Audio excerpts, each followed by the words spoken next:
I'm making that up. I'm pretty sure there isn't a planned action right now. But Right. There'll be one yeah. one day. Anyway, There'll be one oh, one day. dude, every day, friggin' Amazon, and Kick. It's a whole thing. Oh, hey, fun fact: did you know that Kick uses Amazon's infrastructure I for did not streaming? know that. So they just like distilled Yeah, it, kinda. It's like more or DeepSeek. less. It's like DeepSeek with ChatGPT. Not like that. Like literally, like hey, like, you know how like there are lesser phone companies that like use the infrastructure of other phone companies. Yes, yes, yes. Like how like my Boost Mobile used to use Sprint stuff back in the day, stuff like that. Yeah. Yeah, yeah, So yeah. it's basically that. So Okay, okay. yeah. That makes Anyway, sense. supposedly anyway, I don't have. I've heard this through like three different people. So fun tidbit. I'm gonna assume it's false since we live in 2025 and everything is fake now. Um, but yeah, you know what isn't fake? The show we're doing right now. It's very real, and this is the third episode of it. Yes, it is. Yes, it Eventually to is. come in threes. I don't know. It's something's coming. I know that. Uh, Jesus. You, you were talking about how you hate CORYxKENSHIN in his new comic. Now you think he Oh should die man. again. Oh, You here said that we verbatim go. Here we off go. screen. Oh, here He we made sure to have go. the thing off while he was saying that, and he's talking to talk different about it now. Go ahead. All right, so we'll go ahead and use that very, very harsh segue to talk about our first topic. For those of you who don't know, hi, I'm Mark Bandy. This is Don. We are the back of the Guy. long box. And today we're talking about the topic of quote unquote outsiders in indie comics. And what we mean by outsiders in indie comics is there has been a growing trend recently in different people who are big players within the social media space, whether it be streaming, whether it be content creation. They have been taking a turn into the indie comic space. And what that's looked like recently has been a lot of people going to places like Kickstarter, like places like me and Don have gone to try and get books made and having outlandish success. And I say outlandish as a good thing. It's something that is uncategorical to the space that typically we are in. So, considering that I got a lovely comment on one of my ads once on Instagram comparing me to Mr. CORYxKENSHIN whenever his book was coming out. It's actually the only reason I actually know about it. Someone was saying, "No thanks, man. I think I'll just go grab that new CORYxKENSHIN." And I was like, Aw. let me go check out this new CORYxKENSHIN. So I went and checked out Mr. CORYxKENSHIN's book after the very unfortunate moment of comparison, which I'm pretty sure Mhm. from what I've seen, it's a book, some color folks on a college campus or a school campus. So you know how that Oh. goes. See, right? You know how that goes. You see colored folks in school and immediately, oh, it has to be the same thing. But I wanted to talk about the success Mr. CORYxKENSHIN has had because it is a very, very beautiful thing. From what I've seen, he sold 200,000 copies of this first issue of the monsters we make. That's absolutely incredible. Those are numbers comparable, I believe, to Absolute Batman, if I'm not mistaken. And he Jeez. did this direct to consumer, which is, if you're a nerd like us and you're within this whole marketing space and you think about these things like how you're able to get your product to different people, then the direct to consumer space is very important because it's how I'm able to get to you and directly sell you my book without any middlemen. So he was able to direct sell 200,000 copies. Break for applause. Regardless of whether or not outsider or not, selling 200,000 copies of a single first issue, that's comics. We need that. And that's what I wanted to talk about today. I wanted to talk about the idea of these outsiders potentially maybe not necessarily sparking up something new within comics because I think that the boys at Image in the 90s saw something like this. I think that Invincible saw something like this. I think that the Ninja Turtles were the first people to really do this, right? So is this another Ninja Turtles moment? Is this reproducible? And do other Mm. indie creators like us have something to learn here? Or do we just need to try and gain as big a following as possible in a place like YouTube or Twitch or TikTok and try to then promote out wide from there? So we as creators kind of wanted to bring this up to you guys and just kind of talk about um, what we think about the quote unquote outsider in comics. So like since I kind of started off down, I'll let you give your opinion and I'll kind of just go from there. Okay. So I'll reiterate again because it's fun to say. This is unprecedented. Yeah. Brother Man is getting DC in 2025 numbers when DC and Marvel have a hard time hitting them, if my understanding of the numbers is correct. Oh yeah. So the fact that like what appears to be a small team can hit that again, phenomenal. We love that for Hmm. them. Very much so. Um, to address the specific points, is this reproducible? Um, yes and no. Um, to talk about the Eastman and Laird situation, that was pre-internet, yes? Yes, it was. I do believe. I think it was They looking. I they believe so. had Yeah. they had even let they had like what a grand, and they went to the printers, they made these comics and they put them out.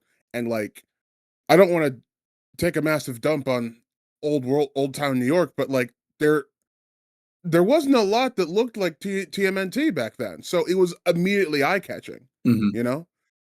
We can have a conversation about the artistic merits of the style they went with, but I'll tell you right now, I know people that have gotten like that have sold less copies that have charged more for their books that are not appealing to me the way that this art is, you know? Very true. So, Very true. everybody's got their own tastes and whatnot, of course, but like, no, even the interior, forget the promo stuff, even the interiors are looking nice.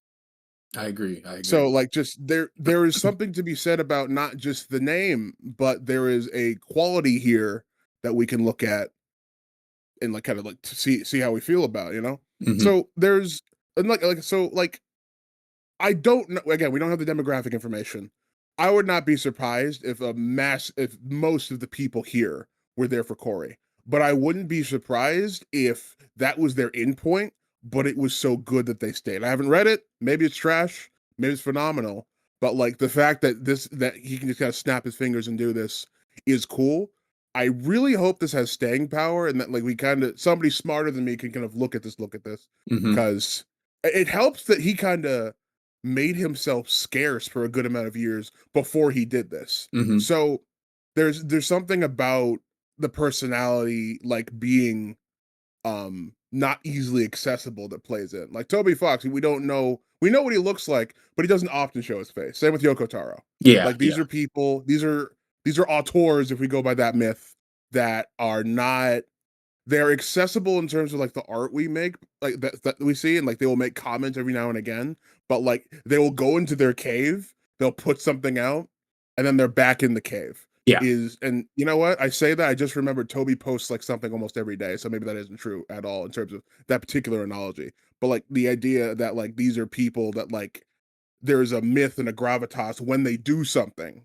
That's more of what I'm trying to allude to. So No, I know what you mean. It's like yeah, the Hideo Kojima type effect. You know what I ex- mean? Like when they come exactly. outside, they're coming outside to do something for real, for real. Like Indeed. And so, in terms of us being able to do that again, I don't know. I think the reputation is an element. Absolutely. The team he built, the aesthetic they went for is an element.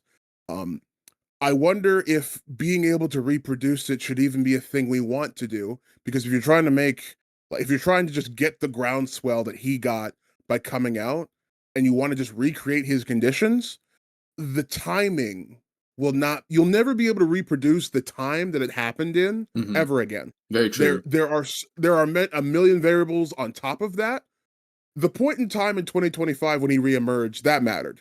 I don't want to say I'm going to tell you right now, several internet people have foregone their hiatuses, I don't know, multiple hiatuses to make stuff in result to this year.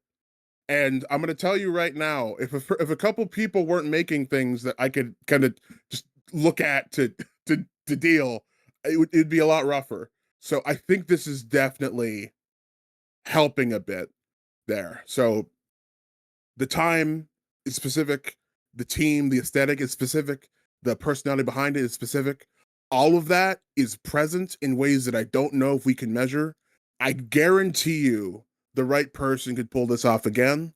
But I'm not really sure how much of this is luck and timing that we can specifically do again. Yeah. If I had to make a formula on this, it's always I need go into the cave for 5 years, come out with something cool. And if you don't buy in, like it's gonna show. he clearly bought in. I saw the advertisement for what he was doing. Yeah. He was the kind of excited that a kid is during show and tell when like he brings his like turtle or like his transformer in or something. He thinks it's the This is my coolest thing on thing. the planet. This is my thing. Absolutely. 100%. Sheen with the Like if you don't Ultraman. Sheen, we've seen Ultraman 5 100%. times now. Well, not this one, the limited edition, the super Exactly. collectible. Exactly. This one has a Exact. No, special listen. belt. Like He bought in, he put his money where his mouth is, and I don't know how rich he is. Maybe this was nothing to purchase. Comics are relatively cheap to produce, but compared to movies, this yes. is Compared to movies. compared to movies, compared to they can get up there. Hmm. But like just the this is cool. I'm not even like if I just hated this art style, it would still be kind of cool. Bro just came out of nowhere. Hey, I got a thing. Go get it. Yeah, You for know? real, No, for real. no Kickstarter. It's just out. You can just get it. Yes, on the This website. matters. On the website. Yes. It's So done when you order. That's like, you know what I mean? There's a lot of things there that I no think play into it. no hatred to Kickstarter. We love Kickstarter. Kickstarter's great. I hope it stays for a long time. I hope it keeps getting money in the hands of people that can use it. The second we don't need it anymore, I will be sad, but I won't be disappointed. Not having to pay them those fees, I will not get mad about that. That being No, no, said, no. though, you know, when you go to a big marketplace, I consider it to be Mm, like kind of like an electronic bazaar, if you will. Um, mm. yeah, you're going to pay for your stall, so I'm not worried about it for right now. Reasonable. But you know, one day it'd be really nice to have my own storefront. I'll put it like that. Yeah, And yeah, I think that what one thing awesome, because I've heard some naysayers talk about oh well, he has all these millions of subs on YouTube or whatever, right? I do think yeah. one thing we have to remember, especially now that algorithms are kind of changing from pure virality to searchability leading to virality. Like it's more SEO than it was in like recent years. Mm. I do think that him deciding to do the anime teaser for the book, humongous, Right. humongous. That was a whole moment, and he was able to go viral with that. And I think that like, you know, you might say, oh well, he has all these followers, blah blah blah blah blah. There are people on TikTok right now with hundreds of thousands of followers. They get 600 views like everybody else right now. And the fact that he was able to kind of burst through that and give something of value still to like the fans in the form of like, you know, an anime trailer, that's pretty sick. That's pretty sick, especially because it lets you like fully colorize things and kind of show you like what you're working with immediately. Because like the biggest thing about, because he's in that, also another thing, he's in that manga space. Not that like, you know, manga and comic books are too different. I'm not one of those people that believes that. I like to try and think of us as being more harmonious than that. But Mhm. being able to fully colorize and showcase the action, which is like a big thing that people are like always waiting for once they get their hands on the manga. Like, oh, I can't wait for this to get adapted so I can see like what it's going to look like. He gave them that before they even bought it. So now it's like a proof of concept for what they might even get later on down the road if this is even more successful. So I think that's also playing a part of it. Like he hit this from a lot of angles correctly, in my opinion, and he definitely Mhm. hit a lot of shots along the way. Mhm. Yeah, no, I'll tell you that. Like they're everyone's thinking about how they would want the OP for like their comic to go if it got adapted into a show. Yeah. You're totally right. He just did it. Mm-hmm. So, now that's an important element too. Like he immediately gave us something to latch on to. And as much as you liking it will show to the people that are looking for that, again, having something really cool to look at in a visual medium, that will help a bunch too.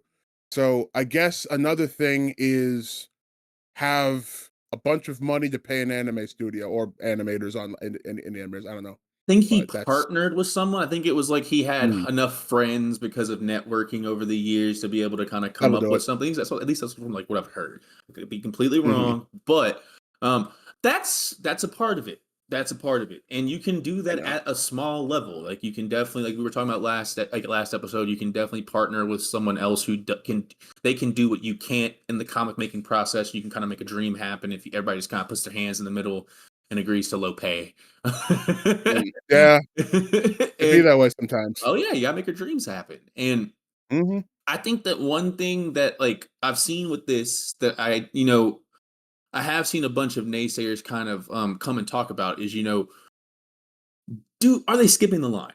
Are they skipping the line of creators like you and myself who have decided to, punch in the clock, go into work, and do this rat race at whatever level is possible for us as an entry person. Are they skipping the line because they have this big base to pitch to in the first place, and because they were able to find success with their first book? Um, I think that inherently it makes sense to have those questions be asked. As a creator, I could care less, and I mean that from like a if I'm focused on how they're operating, I'm not going to be able to focus on my like opportunity to scale and my Hmm. opportunity to go viral and like my opportunity to sell some books off a shoppable post. You know what I mean? Things like that, Hmm. because it can all change off one post, right? And Hmm. I think when we decide that we don't want people to be successful with their first book, we're telling people not to start writing. That's what we're telling people. Like when we do Hmm. that, I think inherently what we're saying is that, if they're coming for Corey Kenshin, why wouldn't they come for me? I've written one book so far. I have my book in production, issue two's coming, but like, it takes a second when you're doing it on your own, especially whenever Hmm. your artist is doing inks, pencils, colors, you know what I mean? Hmm. Um, takes a second. And Hmm. if we're coming for Corey Kenshin, why not come for Mark Bandy? He only has one comic book, right? What if I had been massively successful with my first book? Like that, people set out to do this to do exactly what he did. Now, should we purposely put hurdles in front of him because he's already high performing? I think Hmm. you just set up those type of people to wow, because at the end of the day, you need to deliver to readers, and like there's an ever growing demand for something amazing. I'm not going to say content, but something amazing. And when you can supply that to people, that's big. That's big. And I I am just a little bit. I'm not gonna sit here and get mad as a newer creator and pretend that like somehow Mr. Corey Kenshin selling his 200,000 copies somehow is limiting my success. Like it's he's not keeping any money from my wallet. Like you know what I mean? Like his success isn't. Hmm. I'm not one to believe that. I'm just not. Like I don't think that like the market is this. I don't think it's so easy to describe as everyone has a certain X amount of dollars for comic books, and if they spend money on him, they're probably not going to spend money on me. Um, that's not necessarily true. Maybe it's just not your time now. But like you still need to Hmm. present to them because what do they want to buy later? Like you know what I mean? It's just there's a lot there. Like you still try. You still present Hmm. yourself. I'm not just gonna sit here and not sell a comic because Corey Kenshin was successful. You know what I mean? That just doesn't make sense to me. And I think that a lot of the Hmm. folks who are given the salt on the different, tweet and the different tweet sites, I think that they are I think that they're just wanting to find a way to voice their experience in the face of their success. Like, oh, Hmm. well, maybe I should have just had a YouTube this whole time. And it's like, go make one. Maybe it's right there. Yeah. Yeah, like we did. Like we decided that we wanted to do more. We wanted to have more Hmm. to present. We wanted to give more of ourselves to our readers, to people who are interested in comics, because we need to make sure that they know who we are. If you don't know who we are, you won't know about our books. And expecting the powers that be to come through and just kind of like tap you on your shoulder, I'm not about that. Not about somebody giving me something either. And like the what Corey Hmm. did, I'm interested in that. So Yeah. if I can learn a thing or two, if I can have patience, and if I can see what I personally think was successful about this and that I could do in my own life, I think I can make my own unique success by just being inspired Hmm. by his, if that makes sense. Hmm. No, that makes total sense. So I think that's a really nice takeaway. But to go back to the question, are they skipping a line? Um, I don't think it is inherently incorrect to believe in the line, but like it presupposes, at least in how I conceptualize it, that like effort equals like uh oh my god, not consequences equals success or like your desired outcome. Oh yeah, like there's like some No, sort of linear never. progression to this. No. No, no, Like, no, no, no. Listen to me very carefully. You can do everything quote unquote right and then not move an inch. hmm You know? it's Like the reality pro- of it. progress is not linear. And you move, you can have your position compromised outside of your own control. Maybe your hand just goes one day, you can't draw anymore. God forbid you get like some kind of mental thing you can't write anymore. Like that can just these things can just mess with that. So like this idea that like your effort will always lead to like success when stuff can easily mess with that, I think is like a dangerous idea.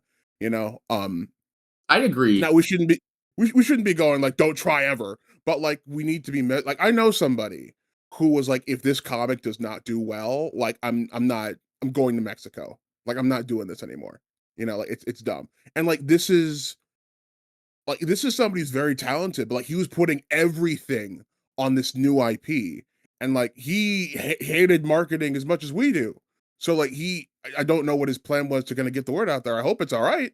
I haven't checked on it in a second, but like again, if that didn't go well, imagine if the readers that he had on his thing had a lot of overlap with Corey Kenshin's thing, and enough people went off. No, You know, seriously, like that wasn't his fault. The quality of his work did not go down because of this. Another thing happened. mhm, You know, I like agree. there's a sensibility that I think you need to have about all this. So first of all, you shouldn't define your worth as how successful you are in this field, how many things you've sold. But like, as a business person, if you take a hit, if like your business is diminishing, I don't think and let me be clear here. You taking again the grievances, we're all about grievances. Lay them out, be responsible. Tell us how you feel. This is important. Your emotions aren't bad. We work through them. Sometimes they aren't like, the right thing. We should not be making actions on them. Like, man, it's not fair that Corey Kenshin. We shouldn't be burning anybody's house down. But like, we should address that. Like, okay, cool. It doesn't feel fair that he can just show up and do a thing when I've been doing this for 5 years. But okay, cool, great. What have you been doing for 5 years? Have you just been posting? Like, we can look at this if we have the right posture. And like, I think the whole line cutting thing, I think that is the wrong posture. He has come out he came out of relatively nowhere with a comic with an anime opening that people can get right now super easily. How accessible is the work you're putting out? Like what does it look like? Is it appealing to a lot of people? And like, we could I'm not saying there isn't space for your avant-garde thing. I love having stuff that looks weird, right? But like I need to make calls because like I know that stuff that looks like some of the stuff I put out doesn't get very far. Like one person I'm working with right now, I've gotten like thousands of percent more views because I'm working with them because their art style slaps and is like just gelling with a lot of people. And they brought a lot of their own people to this thing. So I'm getting even more exposure because I latched myself onto this other thing. And when I did that, it wasn't a compromise. It was, wow, that looks cool. I want to tell a story with this, you know? So like I'm not saying we shouldn't look at Corey like Henshin for like stuff we can learn, but like I don't want us to kind of point. I don't want us to have it be he needs to change unless he's done something harmful. And you know what? I'll go so far as to say is maybe what he did is displacing indie people. Maybe, right? Maybe we I won't don't know. I think don't think we have the we ability to don't. know, but yeah, it's a possibility. We can't sit there and pretend I it's can't say not. it's impossible. I think it'd be irresponsible to say as much, but like we should look at what conditions we are making to where we are that fragile. You know, Mm, like I think like mm. so many YouTubers like there are waves of this. Ray William Johnson, back when like he was in his peak, he did a thing. I think zombie clown mob, vampire clown mob. I don't know, robot clown mob. That's what it was. He did a comic. I didn't get it, but I thought it was super cool that a guy I knew about could get it. That appeals. I was going to be there. So again, maybe like the line was never there for you. Grand Theft Auto 6, the 2K games, those are some of the most popular, like Call of Duty. These are like the big like games that some people will buy a console or a PC just to play that, and that will be their game purchase singular for the year. That person exists. And when Grand Theft Auto got moved out of this year, it I forget who said this, so apologies. I heard the quote on Inside Gaming a while back. Um, the money is not going to go elsewhere. It's just not going to go out this year. No, yeah, it's just You they're know, not getting that money now. But exactly. it's that money in their wallet is theirs, and Yeah. whenever it's time they're gonna make sure they have enough for it. Like Mhm. it's a very it's yeah, you're right. That's a very big it's a big thing to think about. And Yeah. what it's interesting that you bring up the idea of like kind of like this like almost pre-order type deal. It makes me think about one thing that I do think people are also forgetting about when we think about this line cutting thing. Um, Mhm. when we think about lines, what's the first place you think of? Probably an amusement park. Those lines are Probably, yeah. legendary, legendary long. They have Mm, fast pass zones. They're controversial, but they are a resource one could afford to save time when trying to do something. I do think, despite the fact that I am one to, wow, why don't they have to wait in the line? mm. They're They as a paid for it. theme, Shut as up. a yeah, and I think we are for at least in this because like in real life, you probably don't care about the rich person who decided to pay for the fast pass. You're probably not thinking about what they're doing in their daily life to be able to afford the fast pass for them and their family. But in this Mm, metaphorical sense of a fast pass, Mr. Corey Kenshin's done a lot to be able to afford the fast pass lane, if you will. He worked a mhm, lot of years on YouTube doing all of this mhm, content to be able to have this base. And I do think that we decide to just completely forget about it or neglect it or say we don't care mm. whether the neglect and don't care is the same thing. Apathy versus don't care. I mean, versus neglect.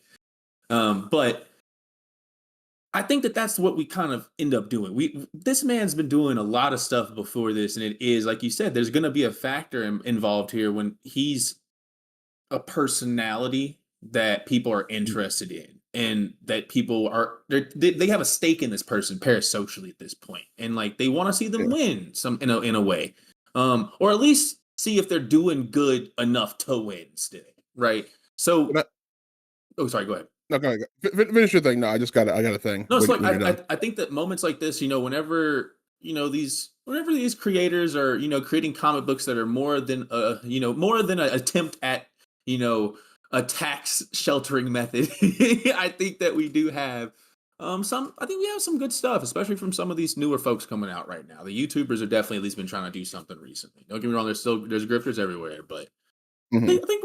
I think Corey did a good job.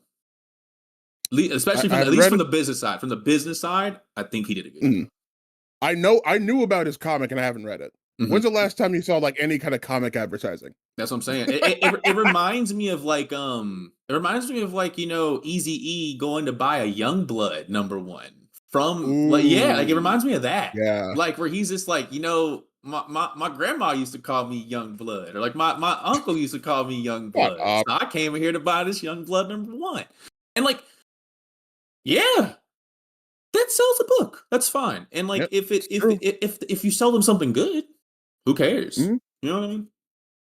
mhm. So, um, are you? Did I tell you about Lorcana, Mark?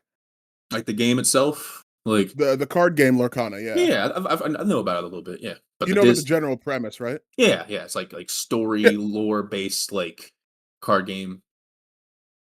So almost. So it's a Disney card game. Yeah, I know it's Disney. I know it's Disney themed, Okay, but cool. like, but Listen, it's it's not important for strict the people that don't combat, know. right? It's like not a strict combat game. You're kind of going for like a storytelling type environment, right?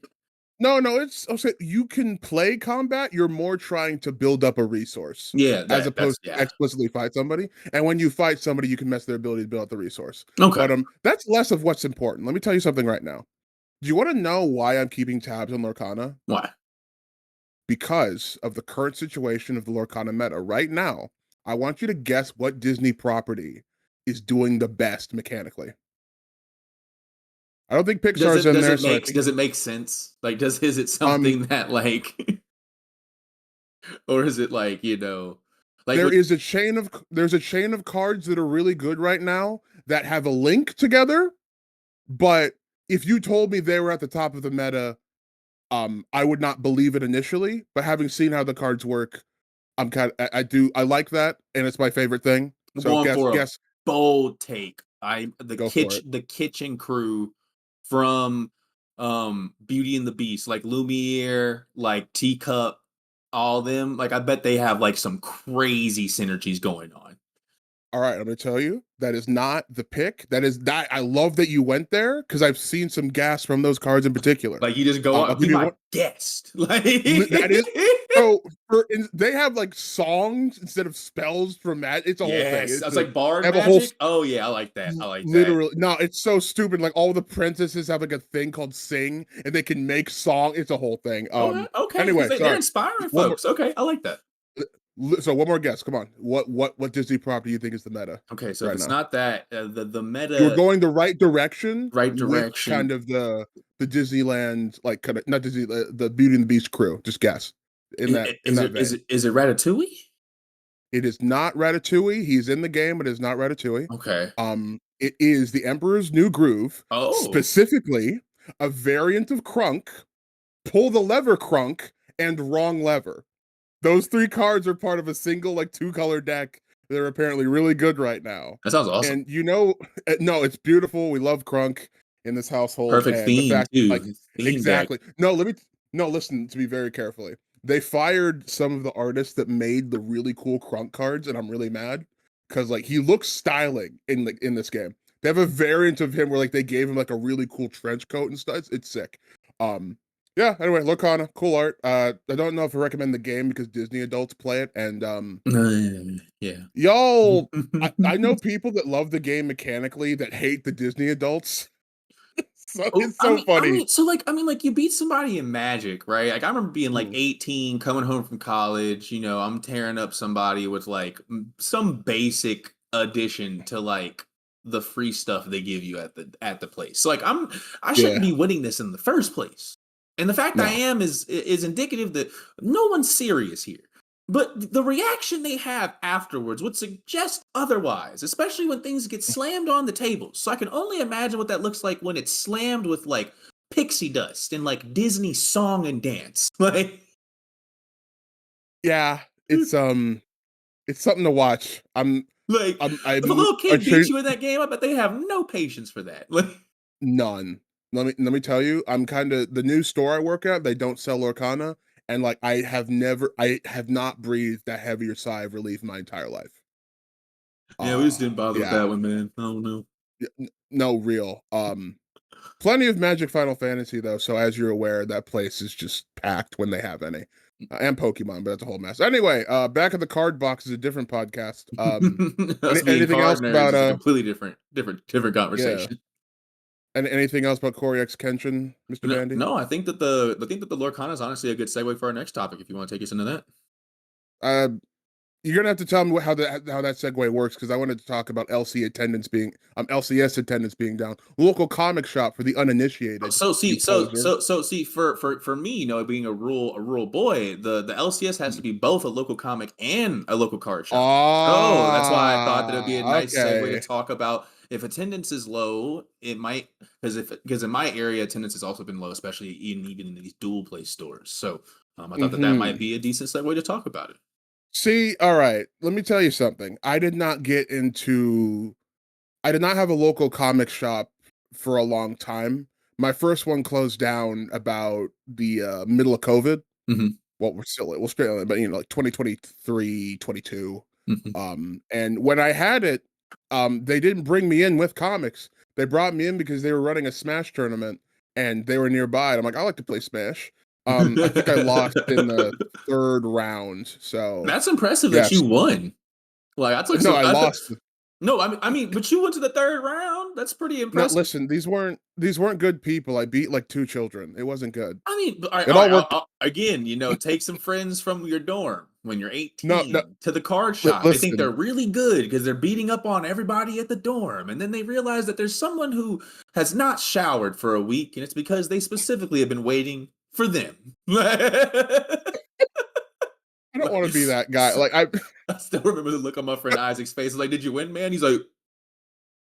I was like, "Oh, I thought she was having a good time back there, man. My bad." but yeah, no, they got me in for that, and then that I got a pull box, and the rest was history until the store became history.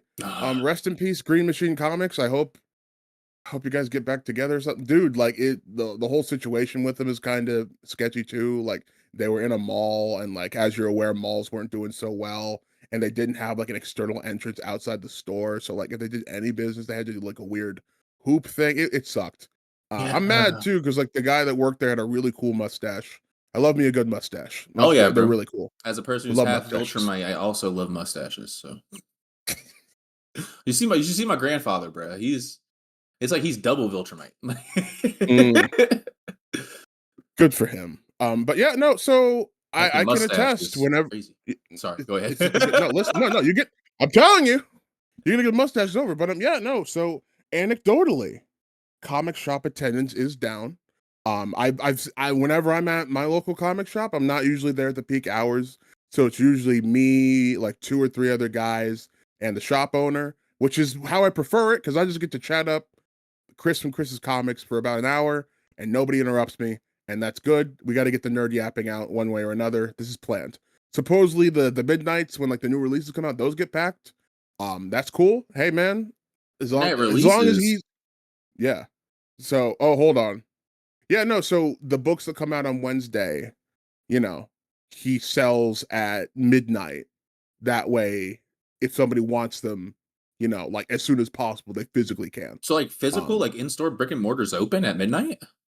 yeah, that one is That's on Tuesday. awesome. That is super cool. Yeah, yeah. No, it's a really cool spot. I mean, I keep meaning to go to like a midnight release, but like I know there's going to be people there, and it makes me not want to go. But like supposedly that's a good time for them. Apparently, a lot of their money comes from there, if I remember that correctly. But the point is, when I go, there aren't a lot of people, which is good for me, but might be bad for business.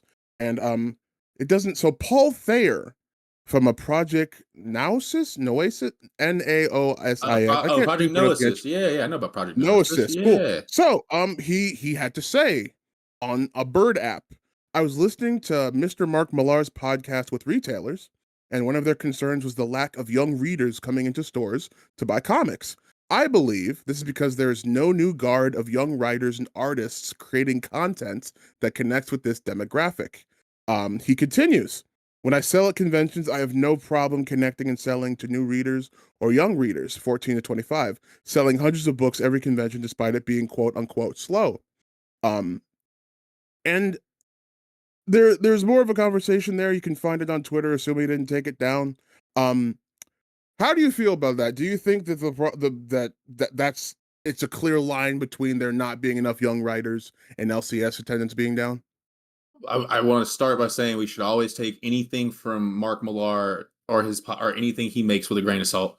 Just to That put goes that without out there. saying, but Just put yes, that out there. yes. If it's And not this is kick all sourced ass, from Twitter. yeah. So now that we've gotten that out the way, Mhm, I disagree heavily. mhm, I think that it is a myth that we don't have enough comic books or content for newer readers. mhm, Um I think that it is unfortunately an issue with I think offerings at LCSs at large that can be mm, a problem. And what I mean by that is most of my favorite comic book shops here in Phoenix, and by that I mean like almost every single one I've been to, has an offering like a section specifically for younger readers or specifically for women. Like it's essentially where you would put like your Archie, your Santos sisters, like that type of book. Like they're all going in like this consumable area that's kind of aside from comic books and specifically meant to kind of like entice someone who's younger, someone who's college age, or maybe who's someone who just isn't interested in the boomstock pal of the big two. And I think that here in Phoenix, a lot of people read comics you wouldn't expect. Now, to be fair, Todd McFarlane lives here. It's definitely a comic book city. It's just on the low key, but it's there's something really I notice a lot, at least because I come from an area that's really small, right? Where the LCS is having to be the card and the comic shop. So I've seen kind of like both sides of stuff, and sometimes it comes down to just what's selling. If you don't have the ability to really worry about anything other than just trying to keep the lights on and keep the doors open, then I think that you're just probably worried about people coming and picking up their pull list, and that's probably all you really are worried about. But that being said, that is to some extent a failure by the offerer to provide offerings to the customers. The mhm, market as a whole isn't to blame. It's just the person you went to within the market. And Mm. that is not to throw jabs, not to be disrespectful. It's just to be objective. Some folks, whenever I would go out to different comic book shops and pitch them Scion inside their stores or whatnot, um, some folks they'll talk about how we just don't have readers who would who come in here and are interested in this type of stuff. I understand that. Mhm. I understand that. But for the comic book shops who take us in very easily with open arms, people are coming in and out, and it's girls coming in with their girlfriends or boyfriends. It's groups of boys on skateboards coming in to kind of grab some books and dip. It's Mhm. There's a very robust crowd of young readers. It's just that I think Mhm. people need to stop expecting to see like this perfect distribution in front of them. That's like one big thing also too. Like you can't expect like if Mhm. like for me, right? Even if we won't even put me in Alexandria, we'll extrapolate out to something bigger. We'll go to the college town I first went to. We'll go to Baton Rouge, right? Um, Mhm. Even in a city like Baton Rouge, you would be hard pressed to find a comic book shop the size of probably like bigger than my room plus closet and bathroom combo, right? Oh and boy. and they're packing in everything Ooh. so much Yeah. density. They don't have a good selection of trade paperbacks. They don't have a good selection of older books. They barely are keeping up with most of the new stuff, if we're being honest. And like Mhm. I think that the complaints are coming from those folk, and I think that unfortunately you are asking questions when there's a hole in the boat. And I do think that that is something that, like, if we're talking about attendance being down, right?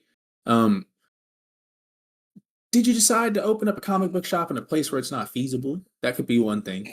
Are you Are you promoting it? victim blaming the comic shop owners? Come on, Oh no, Mark. no, I promise, I promise. All right, I promise. Try to put them on game. Try to put them on game. All right. What I'm saying is that when we extrapolate out wide, when we have all these, Mm. you have a statistical frequency for failure. We take hundreds Mm. upon hundreds of comic book shops and we try and get this together. But by the way, there aren't. That's about how many there are. Now, I think there's like what 1,200 comic book shops in the country. I want to say it's not that many.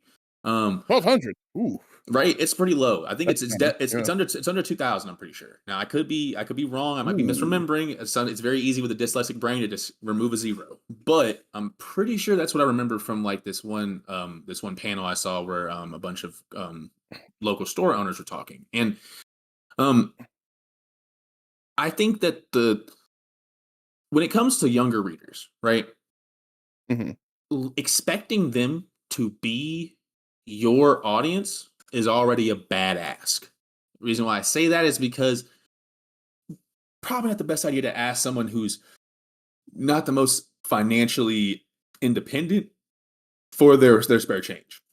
Oh yeah. Because kids pass around the same $5. You know how that works. Yep. And like that's not a diss because kids do have disposable income nowadays, and whenever they are nice enough to spend it with creators like us, we're very, very thankful. But I'm also not trying. I'm not expecting them to be the person to come and buy the book either. Like I'm not expecting them to be the main person to come out here and be like, hey, so like, why don't you want this? And it's like, because I'm a kid, man. I gotta go. Like the world's on fire. The economy's in shambles. I'm a child. Why don't you go shake down my dad? Like, you know what I mean? And like, I do think that and this is where the grain of salt for Mark Millar comes in, right? Where I think he got us spinning our wheels in the wrong direction. Maybe we should be Mm. appealing not to Timmy's dad, Timmy Senior, Timothy. Like, you know what I mean? Like, Timmy's maybe. mom. Thank you, Anyway. thank you, thank you. Like, Anyway. no one's So thinking about that. yeah, I also disagree. And I'm gonna go a step further. Mhm. I'm gonna go ahead and say Mr. Thayer is wrong. There's been a vanguard of new young writers and artists that creating content for their demographic their entire time. They're doing their art away from traditional publishing. Mhm. Like, dude, AO3, Webtoon, again, Global Comics. Like, they're not. If I want to go read a comic right now and I have an internet connection, I can put no money down and actively support somebody. My Mhm. view is gonna be 1 millionth of a cent, but like if I like right, I can go to Webtoon right now. I just start reading. Mhm. If I want to read like Gundam the Origin, I need to I need to find a shop that has it. I need to either order it and have it delivered, or I need to drive over there and get it. and like I need to know what Gundam the Origin is. Like I gotta figure out what timeline I'm reading. Like there are a good amount of hurdles to getting into comics right now. Like again, you always ask where do you start? The easy answer is always grab the like go for the cover that looks the coolest. Like it probably won't make sense, but like the fact that you chose that is gonna do some stuff for your brain, you know? So like there's a lot of hurdles that come with getting comics by themselves before you talk about just a shop that sells exclusively this niche item. Mark, do you know where I see people every day of the week? Where Half price books. my dad loves half price books. My dad You, loves you, half price books. you know He the he goes there biggest, about coolest three looking times a section? week.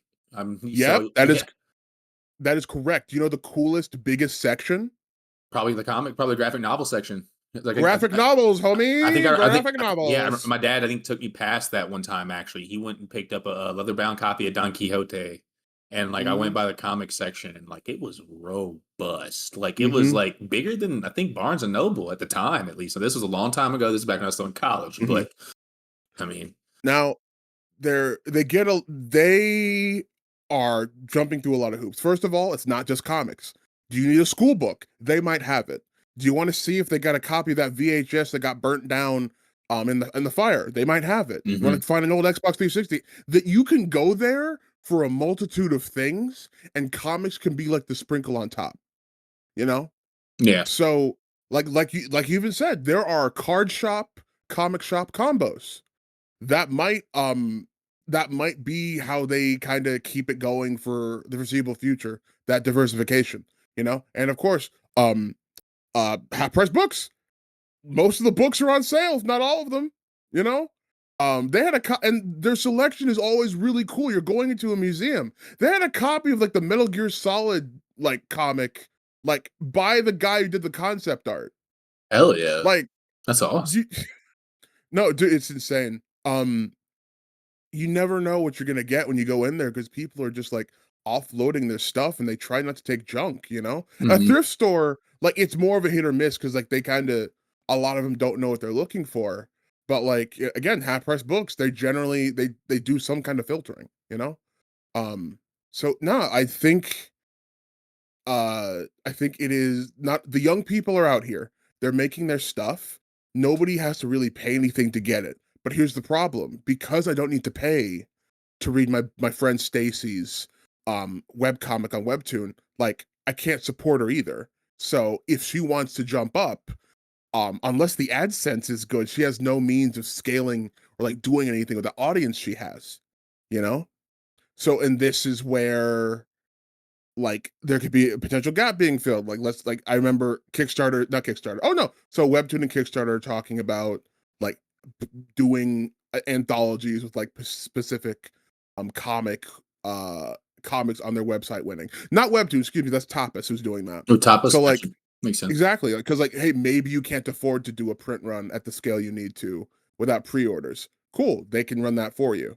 You know, like there's people are not making books to sell specifically in comic shops because in a lot of cases it doesn't make sense. Like we do it because we have a pre-order system. We use Kickstarter, but like, Mark, would you rather have if you had to pick between floppies and graphic novels forever? Which would you do? I'm probably picking the thing that goes on the shelf. Exactly. See, Yeah, like and I that's a love thing I within the love industry. That's the thing. You know what I mean? yeah. Like for some people it isn't feasible to release like that at all, and sometimes the way you get that money is with the floppy releases. But like there's so much like at play within that. Like you need to fight for shelf space. God help you if your book isn't standard. Like you're limited by by size and like format. You can't be too big or else you're gonna have page creep. Like Yeah, there's so many things like that are at play when you go physical. And this is like again, this is before it even gets on the shelf in the yeah, shop. yeah. You then need to deal with the clientele, like the demographics of the shop you're in. You know? That's a big Like thing. Yeah, like what if there aren't you, kids in your area like that? Like, you know what I mean? No, you need to be the guy who owns the shop needs to be down with this book being sold. Like, you know, maybe he's like is detached and doesn't care what's in there as long as he gets his money. Maybe he's like, no, I won't let this kind of book fly in my store, you know? Hmm. Like there's a lot you need to fight for to get into a brick and mortar location in 2025 when you're a kid with no money, or like you have very little, or just a 9 to 5 and you're trying to make ends meet, you know? Mhm. I right now I can open up Proto P on browser for free, like free. It's like a free photo editor. I can go in there right now. I can make a comic. I can put it on Webtoon. I can do all of that in an hour. It might not get like any views, but like those websites get millions of traffic. If I tag that correctly, I can maybe get one view. And this is with an hour of labor. You can sit on the shelf in a store and not have anybody look at it. You know what I mean? Mhm. Like Exactly. it's It's a there's thing. so much of that. Oh, yeah. So much of that. Um, and to kind of cut back to Corey, man, like he's not, is he in shops? Do we know that? Is he in your shop? He's not in mine. No, I mean, I He, don't think so. Like, I don't think I've seen the only shop I think he probably would maybe be at is Ash Avenue, and I haven't checked, I haven't checked in the past couple weeks, so no, I don't if I haven't seen it on he's there, no. he's DTCing that, man. Like he's not in there. Mm-mm. He doesn't need It's to. not He doesn't need to. exactly like so like this is he's young-ish. He's about our age, give or take. You know, he's out there. He's doing it. So like that's proof one to the opposite. Yeah, no. Again, I think I don't want to sound like too old and too like you kids, you just stop complaining, right? But like a lot of this is like pointing outward, and I wonder how much introspection is happening.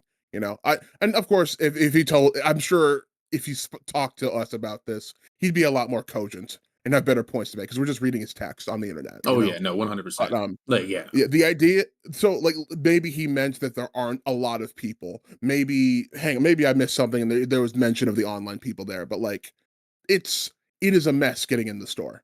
And you can just not deal with that and get like the same attention that you would without the money. And that some people will just do that because like they don't want to deal with getting into a store. It's not even funny. Yeah, no, So it's for sure a thing. And I will say this. I mm, I think that a mentality like that, like whenever you because I do this a lot too, I love to try to like pinpoint what I think the problem is.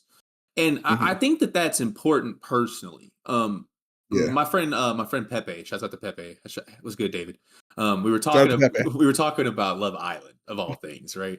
And I went on like this like 2 minute spiel about how like the somewhat more risque themes on Love Island get like heavily contrasted with that whole like kind of like vacation in Ibiza type vibe, like the like really like neon kind of like pastel version of 70s colors with like a white backdrop. It's very clean but also very like bright, and whenever you have that, it allows for you to slip in those kind of like, those little risque raunchy moments that are like good for Mm, virality, because you've yeah. created this very inviting environment to start. And Pepe just goes, I love that you like to overanalyze things. Cause like in reality, we just like watching mess. But like, I'm glad that you like that it like that like, because like to you, that means a lot. But like to us, bro, I don't know. And I think that we're seeing that right here. But like, I think that that's a very important personal piece for him as a creator. I think that noticing that, at least to him, he thinks that there's a space where he could maybe be filling that or fixing that, or he specifically wants to take care of that. Mm, And yeah, I think that that's for sure something worth mentioning.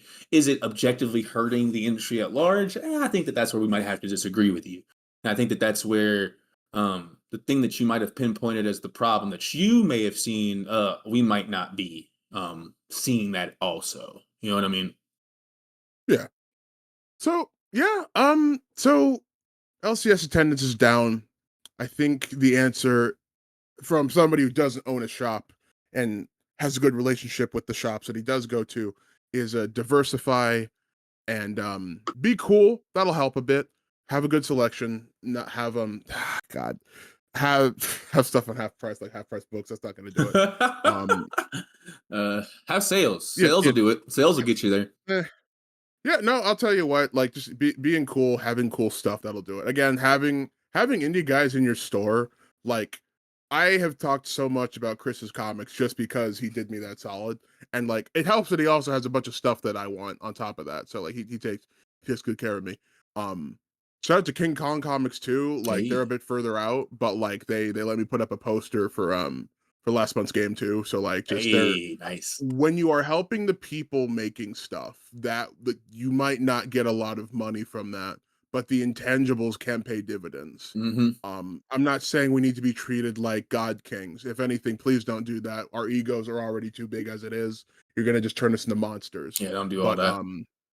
and it is some of the best publicity has been. So like again, like I am more inclined to like be cool when somebody is cool to me. Uh, yeah, that's it. Just do that. Maybe I don't know. Do No, some research. I'm sure. I'm with that. I'm with that. Yeah. Did Cause you have it? Oh, go on. oh no, go ahead. I was gonna say, did you have another thing? Because I have two things on the agenda, and like I feel bad. I want to make Oh sure you no, you're didn't have fine. something Oh else. no, No, you're you good. good? Okay, I like these whatever, topics. I like these topics. whatever. Cool. But you were saying something though. I cut you off. Oh no, no, I was finished. I was finished. Cool. All right. I do not want to anger the local comic book shop owners. Exactly. They just slowly lowered their pitchforks as you started talking. Yeah, let me tell you something. All right, hold on. I'm gonna get you a link for this. Hang on. Should have this ready. I'm sorry. Terrible co-host. There we go. Found it. All right. Last this weekend, I was I was doing some Instagram reading. I think the kids call it doom scrolling now. Yeah. Mm-hmm, mm-hmm. Um, I received an advertisement Okay. from hold on Neon Nightlight Studios. So the link shall be forthwith.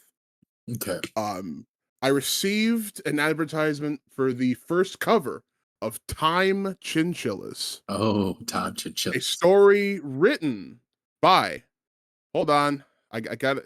Of course, I'm sorry, by Mark Mazars and visualized by Midjourney. Oh, here we go. Here we go. Oh, mid journey. What's So, like a journey off a cliff? No, I'm just kidding. um, Mark, I'm gonna keep it a buck with you. I I try to go into things not being predisposed one way or the other because I think just going in with the wrong mindset just has you living wrong, right? mhm. I'm like, you know what? This cover art is kind of weird, but it isn't bad. If I maybe I'm being witch hunty right now. Maybe I shouldn't assume it's AI, right? Mhm. I shouldn't assume. I'm gonna go. I'm gonna look. I'm gonna click on this ad, and let me be clear. The mid journey part did not come up in the ad. It's hey, here's Oh, this image. I'm like, it this looks never kind does. It never does. exactly. So let me take two steps back. Yeah, this looks kind of weird, but I'm sure it isn't AI. I'm gonna investigate this, benefit of the doubt, and I'm gonna feel bad when it ends up being wrong. Nope, on the cover, visualized by Mid Journey. Shout out to the guy. He just says he used it. Honestly, so many people will lie. They will play the social capital game, and they'll lie about it, and they're not. That's a big deal. I appreciate the honesty. I did not really appreciate the comic. I'm not in a position to talk about how it was written, but we know for a fact Midjourney was used for the imagery. Um, the way this was written, I would not be surprised if ChatGPT was used too. Um, I was not specifically amused or intrigued by the script here. I didn't find the dialogue especially compelling. Um, the imagery, as you can imagine, was a bit disconnected, inconsistent. People's outfits change color to color. Like there are across issues, there are characters that are in a different art style, and like they're right next to each other, and it looks super awkward. It it's unfortunate, and I feel bad because I would have liked to have hoped that it was a One Punch Man. No, sorry, yeah, a One Punch Man situation. The guy couldn't draw, so he did what he could with what he had. He used the wrong what he had, but like ideally, the writing would have pulled this up quality wise. But no, it does not look to my taste. It does not read to my taste. Jack Dawson from Titanic is just added to this, and like they say it verbatim. Um, I, that's kind of just it. In issue two, a time witch shows up with no fanfare. The time chinchillas can travel between time, and they're on a loop, and apparently a child is needed to solve the loop, and like she says no to helping them, and it's a I. There are so many, I think, interesting ideas on paper that I don't think are executed on very well here, and I I'm kind of bummed out. And they do the cardinal sin, Mark. You know how much I love global comics. They used the reader in the most disgusting way ever. Like they will do zoom ins on text boxes, and like they will have like panels. There's a shot of the whole page, and then you click, and then it goes to panel view. So they added an extra panel where there shouldn't have been. There's like one page that has like a giant, like a massive sliver on one side. Like this is not put together well, and Ugh. there are several pages that are just the wrong size too. Like it's it's unfortunate. And I didn't want to run in here and be like, man, this sucks, because I don't think that helps anybody. No, I Like know what you mean. the We want to not just punch down. We want to try to be critical and offer something uh constructive. So I understand. I understand. so you saw, you have the link. Why don't you just give that a little perusal real Oh quick? yeah, yeah, Just yeah. I wouldn't give it yeah, a look. yeah. It's certainly a comic. Yeah, Mm-hmm. it's something. How do I put? I guess I'll start this way.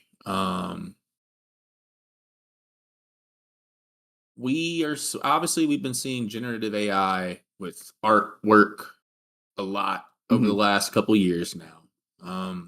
It's going to be something we continue to see, especially as the quote unquote folks who are AI artists Mm-hmm. continue revamping their prompts. Um, Mm-hmm. I want to be very clear from an objective, I think, definition, like a definitive place, right? Art is usually been defined as the human expression manifested, right? It's us Mm-hmm. going through something as living beings on this earth through this mortal coil and trying to make something lasting that represents what we went through, how it made us feel, something like that. It's supposed to be representative of us. Mm-hmm. When we decide to have AI make art, I think that we are very much moving into the place of this no longer being human expression. And some people would disagree. I see a lot of people compare AI to what digital music was when the computers came in during the 90s. I find that to be No, horribly disrespectful to what the no. computer and what um, electronic music is. At the end of the day, the computer was never the thing. It was the thing that gets us to the thing. And I think that that's what we need to remember about AI. Anytime a new tool in the tool belt gets debuted, there's Mm-hmm. always someone claiming it can do the job of a human, that it could just Mm-hmm. replace the tool man. And this is a Mm-hmm. whole dilemma. It's called the tool man dilemma. And we've Mm-hmm. seen sci-fi approach it time and time again, 2001 being probably the best example with HAL. And the fact that at a certain point, maybe we could make a tool that would think that it doesn't need us anymore. It could do what we do. But ultimately, yeah, we could just pour water on it, unplug it. You know what I mean? There's a lot of things we can do Mm-hmm. to stop this tool from replacing what we are. And Mm-hmm. as we move forward and we start to see that AI become another tool in the tool belt of creators within our world, especially generative AI, I think it's very important to remember that things like creating graphics, writing scripts, um, you're not going to be able to execute or be able to put in the level of work needed to be able to create something that good. It's just not going to happen. At the end of the day, at least from any time I've used AI and as an engineer, you know what I mean? These things pop up in my life a lot. I find myself having to stand on the neck of AI anytime I'm having to do something. Like I'm having to literally tell it this is not good enough. Keep going. Like you would a human. Why am I burning electricity? You know what I mean? There's a whole bunch of questions here that, like, if I'm gonna just sit here and complain to the AI, at a certain point, I could just rub two brain cells together. I'm putting in the same amount of time, and like, even if we do the what about of, oh, what if it's good enough that one day doesn't have to? I don't see it happening. There's an execution level to art that technology cannot do. And I think that this Time Chinchilla's book is representative of that. Time Chinchilla's, to me, is giving campy, doesn't take itself serious story. That is the worst possible story you could have AI write. You need Mm. someone with like levels of like understanding of trauma, understanding of drag culture, or there's a whole bunch of stuff you need to know about camp to be able to make that type of idea work, and it's completely missing from this, completely devoid. You can't have a computer can't be camp. Like, it's not happening. And even if we were one day able to have it facsimilize that, it is just a pale reflection of some human that gave it that trait. And that's the Mm. other thing we need to talk about. It's not yours. It's not yours. All you are is a terrible director. Someone who had to come in and overnote, over tell everyone, you need to be here, you need to be here. You didn't let anyone, you didn't let this become something. And that's, I'll put it like this: Mm. people who want to engage in stuff like this, there's a reason why they want to. It's because they can't get there. And it's not a disrespectful thing to say. I personally don't think it's disrespectful to say that. What I mean by that is that they have started a race and are expecting to be considered a finisher while stopping in the middle, because there is a level, a polish, an edit until it has reached a place of viability that they're expecting AI to give them.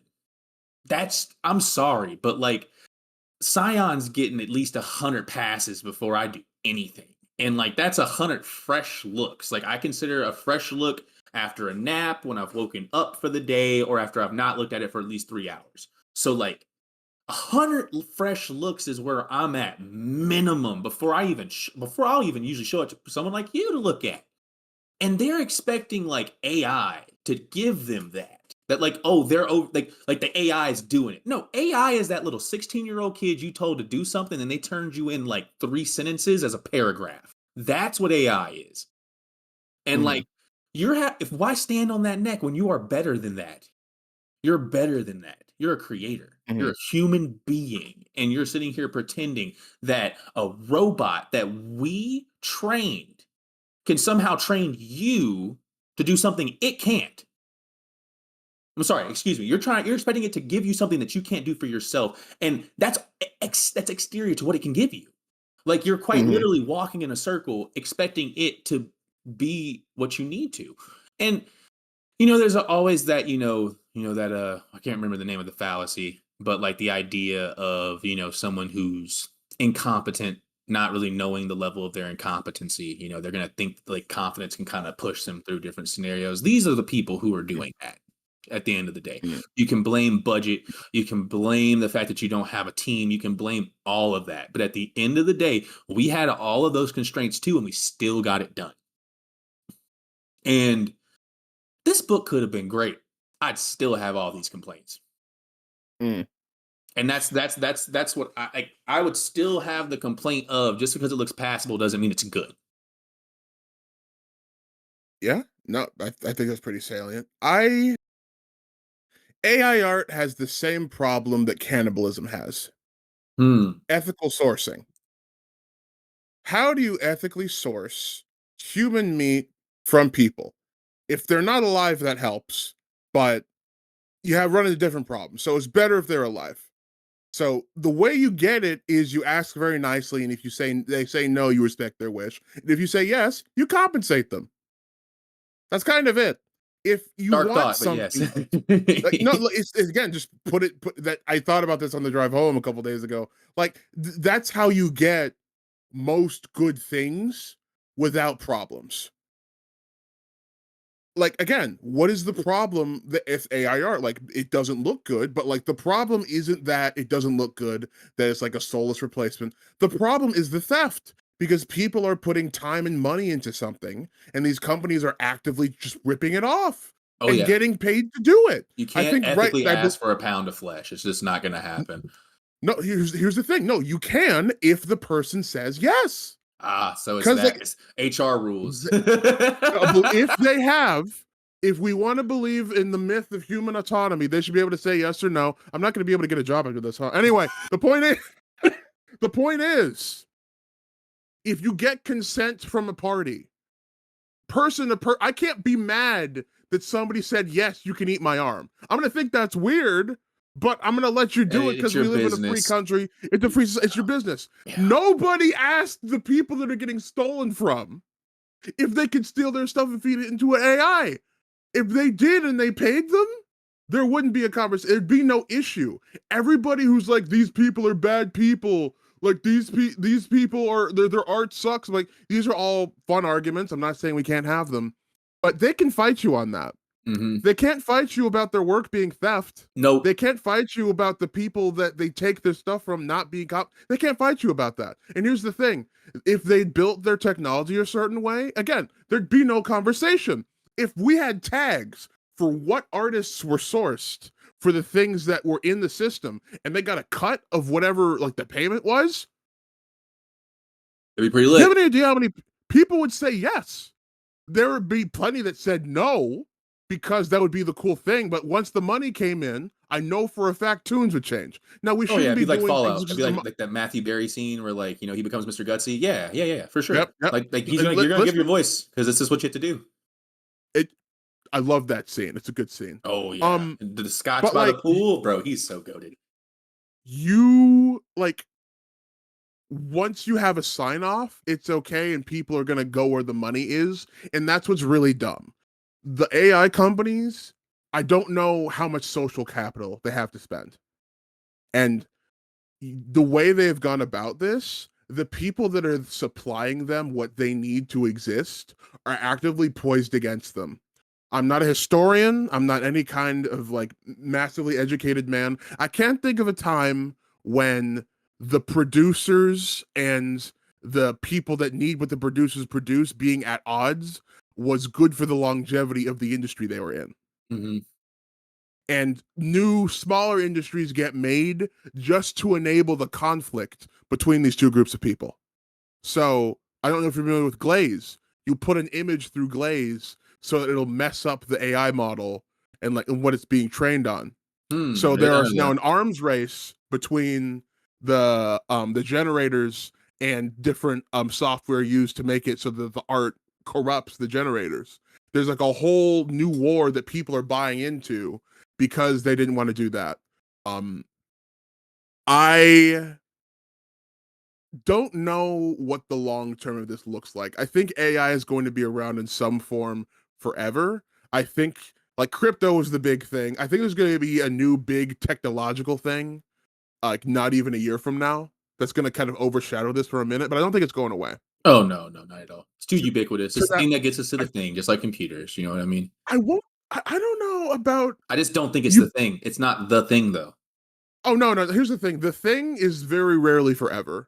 Hmm. So even if it was, I'm To sure be it'd get to be destroyed one day. fair, the gun it's been holding strong for a really long time. You did not just the gut. Okay, you know what? All right, Mr. Man, Engineer man, and your man. firearms. This is a whole. Well, I can't. That's But that's that Louisiana coming out of me. I guess so, man. I mean, it is. I would still argue it is definitely number one. It's unfortunate, but it is. Even with the The internet, gun is number one. Yeah. it's unfortunate. Yeah. No. You So don't get yeah, internets I without guess guns. I'll put it like that. That's the you don't. unfortunate part. Yeah. That is just true. It's just true. So yeah. Time to chillest. I didn't have a good time with it. I only read up to issue 2. Maybe there's a quality increase. Heck, maybe he switches to an artist later on. I don't know. I hope he Corrupted does. series. Too late. It's too late. You gotta start No, over, bro. honestly, if he just like You redid gotta the whole salt the series and he earth. got an artist to do You it, gotta salt the honestly, earth. yeah, get rid of the old stuff. Make the time witch make more sense as opposed to showing up. Pretty please. At least do some crop rotation. Like I think so. That'll help. Right. I what we need to also be doing as people that are critical of this practice, we need inroads. I know somebody who was going to use AI on a project. And I'm like, "Hey, you know about AI being trash for the following reasons, right?" And he's like, "Yeah, but like I don't know any artists." And I'm like, "What? You don't?" He's like, "No, like I kind of tried X, Y, and Z place and like I got so results with these people. So like this just seems like safer and like I won't have to deal with people." And I'm like, "Oh, I work with people. I can connect you with somebody, right?" Connected them. They've been working for a couple years now, Nice. right? Thank God. So these inroad the whole talking with the team, talking with people, communication, we need to leave that line open. We need to have we need to have what's the we need rehabilitation for these people. I don't think we get anything by like branding them as like marked people that aren't allowed to make stuff anymore. I'm not saying everybody needs to sign off and be happy if they decide to work with the team again, but like if we have resource like hey I know like if we have artists we can connect them with like hey they can do this like if we are more if we make getting a team easier like collectively I think we're going to be in a better position in general not just for getting the AI bros in No, I feel that. I and feel that. and let me be clear just because we're making assembling a team easier that doesn't mean we're soft. Oh no, That not doesn't at mean all. we're underpaying people. It Nah. means we're looking at what problems are trying to be solved. There are people that legit either don't want to or don't know how to network and get access to manpower. No, and that's a What very can we do real to thing. facilitate that? It's a very, very What real thing. exactly? There is. I am on the subreddit right now for AI comic makers. Do you know what they're doing? Mm-mm. They're comparing notes. Hang on, how does this prop work? Is the style consistent here? So, like, they are doing things that artists will do with one another, but like their medium is just, stealing and bad, you know? So It's they're clearly very it's a lot of work. It's a lot of work yes. for like you could have just done it. And like I get it. A lot of people are like, oh well, like winners and losers, and wow, having to spend all this time when like my skills are in this area. As a person who was an engineer when you decided to start doing this, I never once thought about getting a script from AI. And I'm gonna be Mm, honest, my first script wasn't good. It was a bunch of thumbnails that I drew on hand, stick figures with some dialogue, old school elementary school kid kind of style. And I took pictures and mm, I uploaded it. And my artist, a person who's human, gave me a mm, suggestion that I need to write a screenplay. Because if you mm, don't know how to write a script at all, that's where you should start. And then you can move on from there to giving something that's more comic specific. And that's what I've been doing. And I've now moved on to even kind of doing something that's a little bit more industry standard where you go panel by panel. Um, mm, I still prefer screenplay, but I mix it up, and I think that you need that. You need a human there to help you to tell you that that's something that you might need to suggest. And like AI will drive you off a cliff. Remember that. Like AI will tell you the wrong answer and pretend it knows what it's talking about too. That's the other thing. AI has been wrong plenty of times. And like we had AI play against that 70s Atari chess computer video game, like the computer, yes. it lost triumphantly at like a mid difficulty. Like it Mm, AI is not that guy, man. You are special. You're special. And we are for some reason downplaying our own availability to be great, like our own potential to actualize something better within ourselves by leaning on tools. Leaning on tools. Tools are there for a skilled person to create something great with, not for an average person to pass by with. It's not, it's beyond resting on your laurels. It's expecting like I'll put it like it's not even being like functionally like there. Like I was watching like some old clips because I've been like, writing scripts and stuff, trying to get like inspiration. So I was watching like some old Knight Rider clips, right? Because I was a big Michael Knight fan as a kid because of my mom. And because my mom thought talking car was the coolest thing ever. And there was this one part where I was watching and like someone was stuck in an elevator. Dude goes, try your gun. Bro, shoot, it's a closed elevator door. Like that was gonna do something. It's that type of logic. It's like you having so much faith in this tool. It's like, well, hell, let me try the gun. And it's like, boy, what the hell that bully gonna do other than hit you in the face off a ricochet? What the hell are you doing? Like, That's so how you Edgar's think dad died. you know what I mean? Like, I don't know. I'm not shooting the door to open it. It's well, I think we're thinking about using the wrong tools for the job, and I think that that's what we need to kind of remember here. And oh, it's so Mhm. unfortunate. I don't even like bringing this up because I don't want this to be correct because it means that unfortunately, young Mark was wrong, and my teachers in my life were right. But I do have to talk about my junior year English teacher. Um, Uh-oh. she talked about how she thought that tools just like Grammarly, spell check, things that are just like within a word processor were bad to people at large because it was going to make them stupider. And I told her that that's not necessarily true. I'd say that like the smarter people are just going to be able to do more, and that it's going to decrease the barrier of entry for people who are talented in ways that might be limited by knowing full grammar on your own, all these things.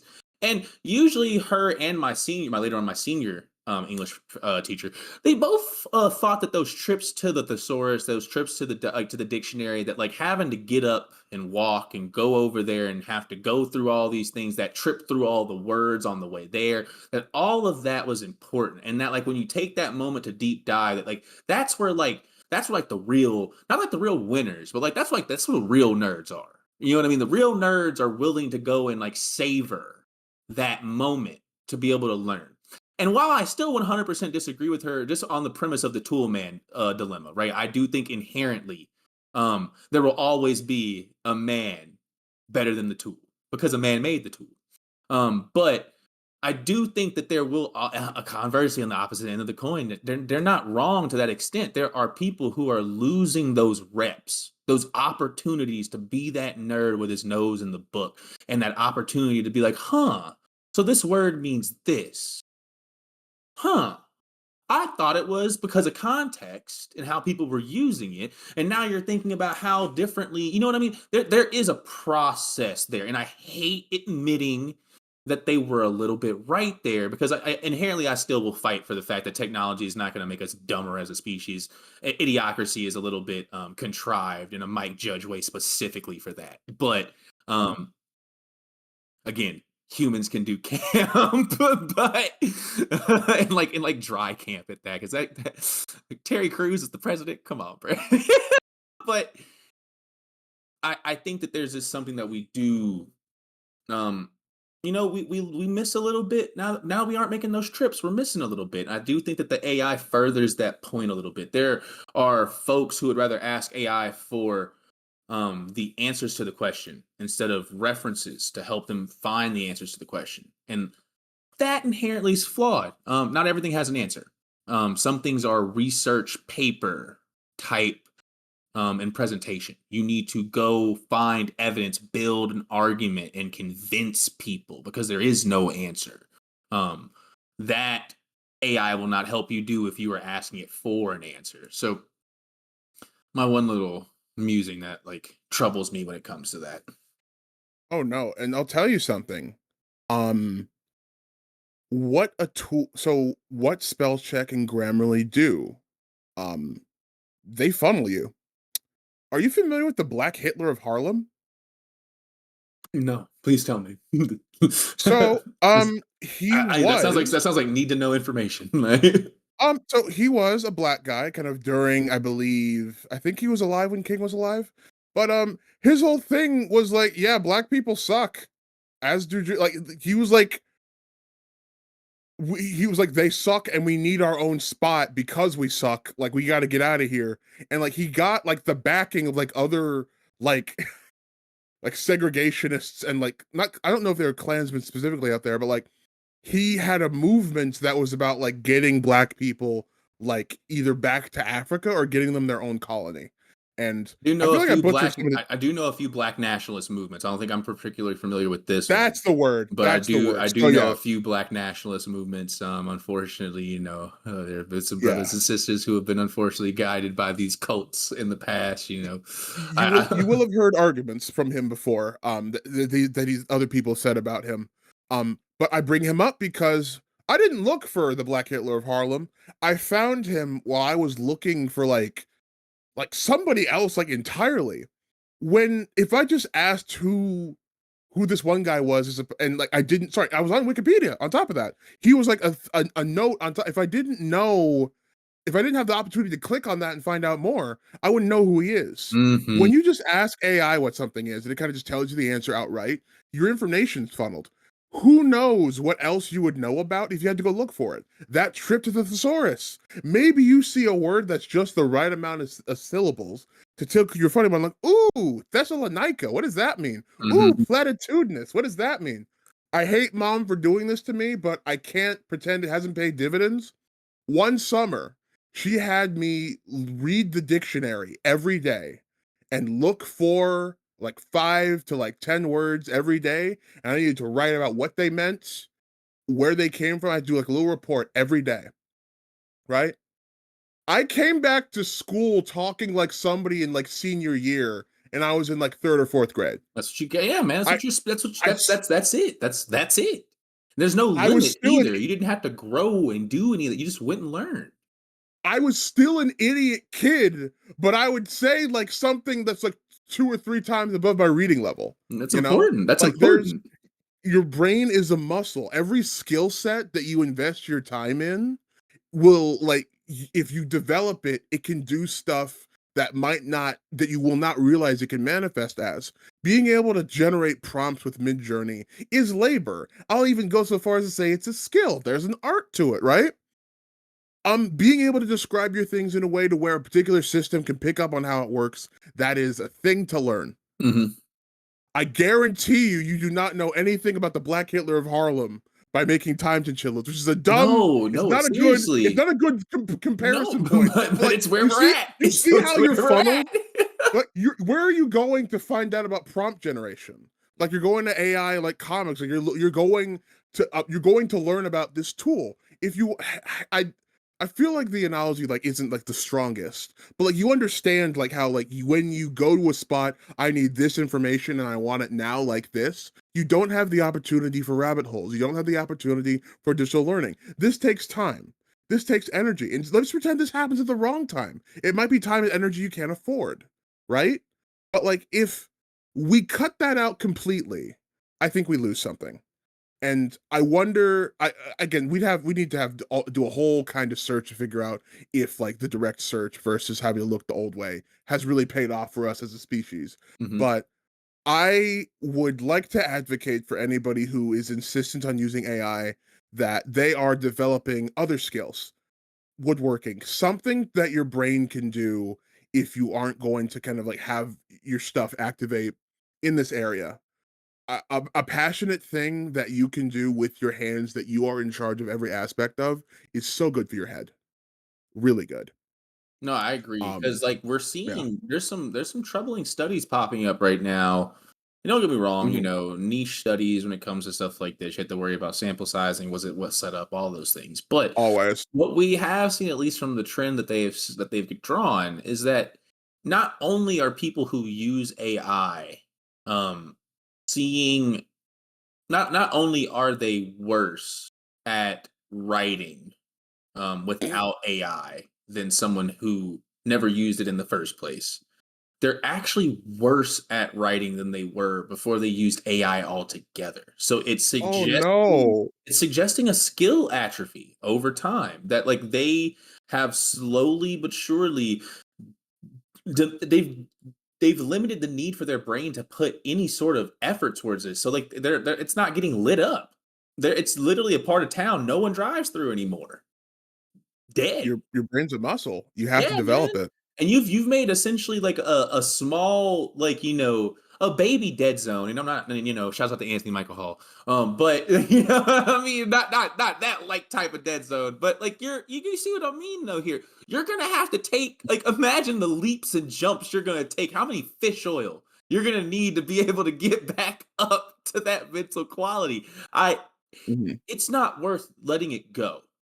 And I mean that as a person who um I have struggled with my weight my entire life. I've struggled with reading my entire life. There are both things that I have to constantly fight to find order. and when I try to make a routine around it. And as someone who has taken long extended periods and come back, it's the only person there to judge you is you. Mhm. So take the time, be patient with yourself, and make your experience unique. Because right now, it's like you said, you're in a funnel and you're living an experience that they want you to have. And when are you going to start blending the things you love together to make something new? When are you going to actually start cooking? You know what I mean? And like, cause like it's like me and my friends talk about this a lot because like we're from Louisiana. You know what I mean? There are people who think they know how to cook, and there are people who like know the like chemistry behind cooking. And like when you know Mhm. the chemistry behind cooking, you know exactly which spices are needed for a dish, how you need to bring them out, whether or not they need to be whether there needs to be smothering, whether there needs to be marination, whether there needs to be boiling or steaming or some sort of other way to be able to get flavor in. All of this stuff is going to be very important. Acidity levels, that's acids and all that other stuff, a whole other conversation. But once you know all of these fun, like these foundational tools, now suddenly you're like, yeah, I'm not making spaghetti tonight. I'm gonna make like a pomodoro inspired like sauce, but I'm gonna like add cream, and instead of like pasta, I'm gonna do rice. And like Mm. suddenly you're you're the brother who made like, chicken tikka masala. You know what I mean? Like, you know what I mean? Like and obviously it's not that direct one to one. He was not thinking about spaghetti when he made chicken tikka masala. He was thinking about the ever lovable butter chicken. But you get my point. The idea that like Yeah. if you know how to cook, now suddenly you've created something completely different that we can turn into the national dish of the UK. And that's big. So I think that when we decide to do that, unfortunately, we're decreasing our abilities to be able to do stuff, and I think it's okay whenever we decide to um, decrease the time needed for production. For example, a big debate when I was a kid was store bought versus homemade. Obviously, because I'm from the South. Mm. The grandmas were not. They were holding it down for the homemade. You know what I mean? Because in their Mhm. mind, the preservatives and all the other stuff from the store just wasn't worth it. It wasn't going to make the same type of product, and it was always something there that they could tell that they didn't like. And I feel that Mhm. because it's 100% there whenever you are just eating like a plain baked good or something like that. But there were a lot of moms who were like, my mom's age that said, I work all day. I'm not a meemaw. I'm not a mama. Mhm. I'm not a grandma. I'm not a nana. I don't have the Mhm. time to be able to put anything more than probably an hour before dinner. Um, Otherwise, I'm not getting that time with my kids. And that's important. It was this idea of maybe Monday through Friday, I don't need to worry about this. But like for Sunday dinner, I'm putting in all the effort, and I know how much effort it takes for the holidays. I know how much effort it takes for me to put in this full dish. And don't get me wrong, we always talk, also over generations, that we talk about the idea of losing recipes over time. But Mhm. I would argue that like the true historians of the community, the true elders, if you will, they're keeping their eyes on that stuff. They're making sure that they're trying to keep this tradition alive. And like I think that when there is such a tradition based aspect to it, because you can't just be told it. There's also a practice element to it. You know what I mean? And like Mhm. whenever you go to AI and you expect it to just give you something, AI is giving you its best. Are you giving it your best? Mm. And like I think we should think about that. We can poo poo on the AI all day, but it's like I said, if you're standing on its neck, it's giving you its best, and I'm not sure if we're giving it our best. Um, Uncle Clifford on P Valley loves to talk about, I'm not here for your first try, I'm here for your 27th. Yes, you need it. I want to see you. I need to see the takes where you started and 5 seconds later you stopped.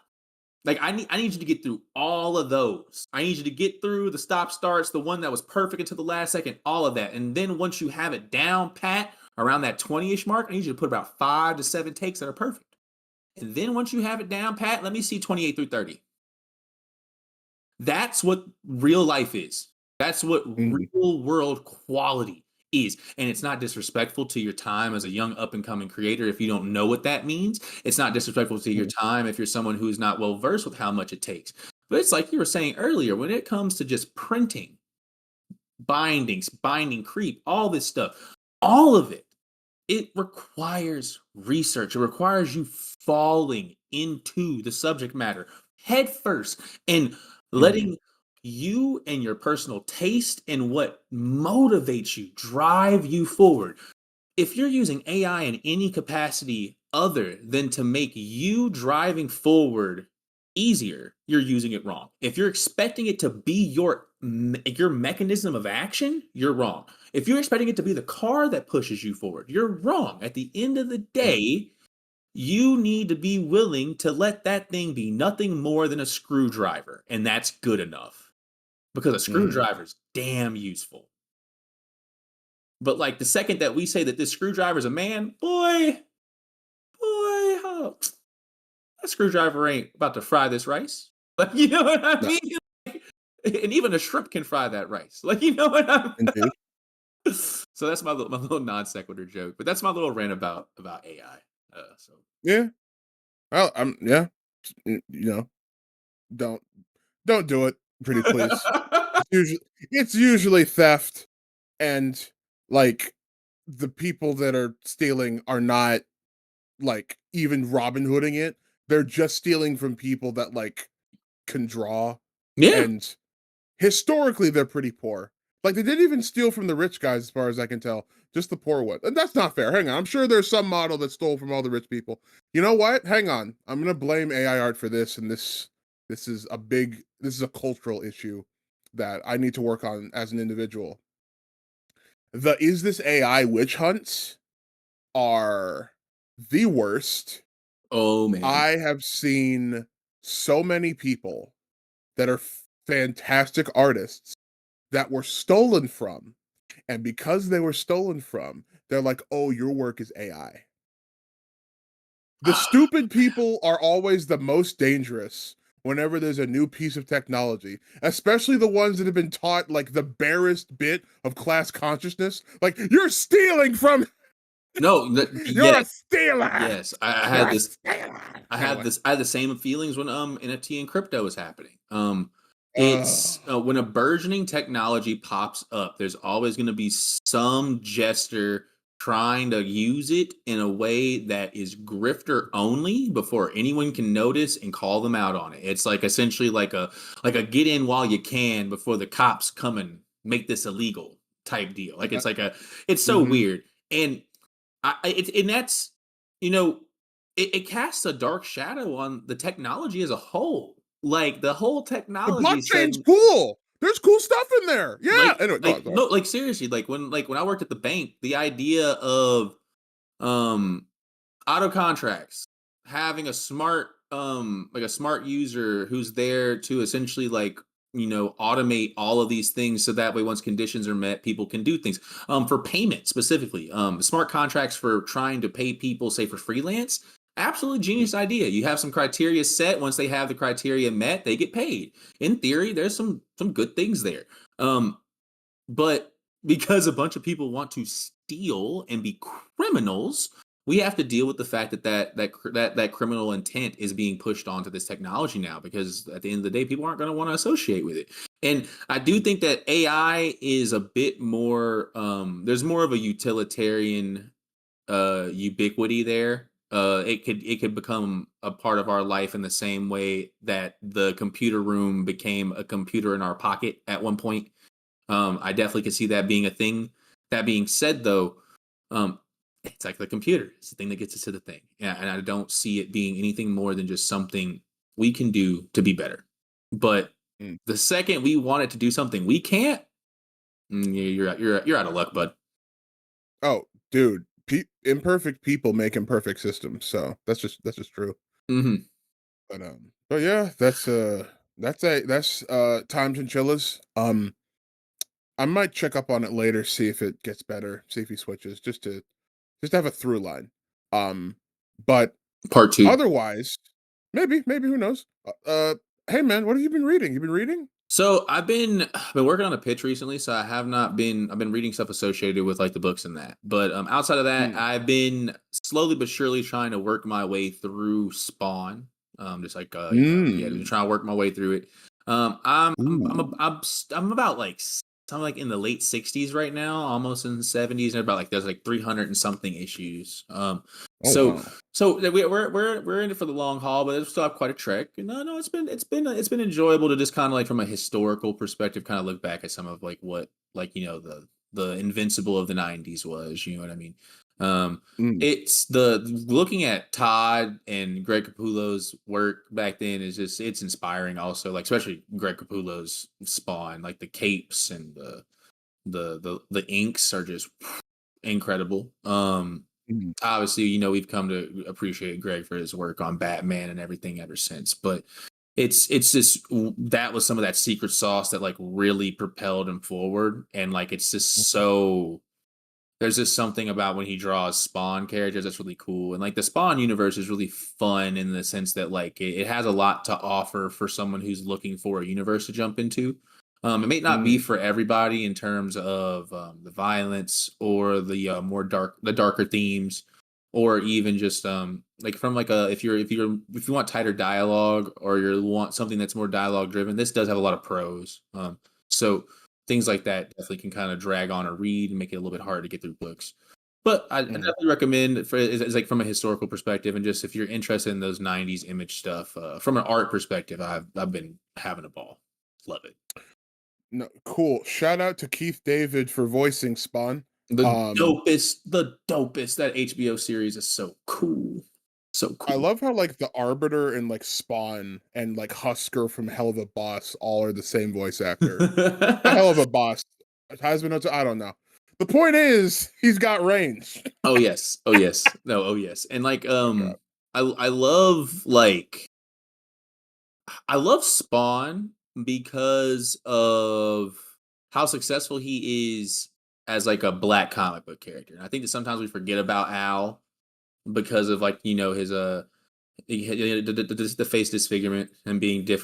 differently figured. It is something that fun callback. No, it's him being differently figured. It is something that I Mhm. think sometimes some people have complained about that. It falls to that trope of like not having to showcase blackness in a way that might be unappealing to a market at large, trying to increase that four quadrant appeal. But seeing a black man that powerful, Spawn's Yeah. extremely powerful as far as comic book power scaling is concerned, and it's always cool to see that like whenever someone can kind of be in that space and it's not shoehorned or forced. I think that he has like that magic military kind of combination. You don't really get to see that kind of a lot. So that's just like my one little thing. I wish we kind of like in like the black comic space kind of like championed Al a little bit more. We all got love for Virgil. We all remember Virgil. We all remember John Stewart. We all remember T'Challa. Mhm. But I wish we remember Al Simmons a little bit more. I get that he's like Mhm. demonic and all. You can't show him to your grandma, but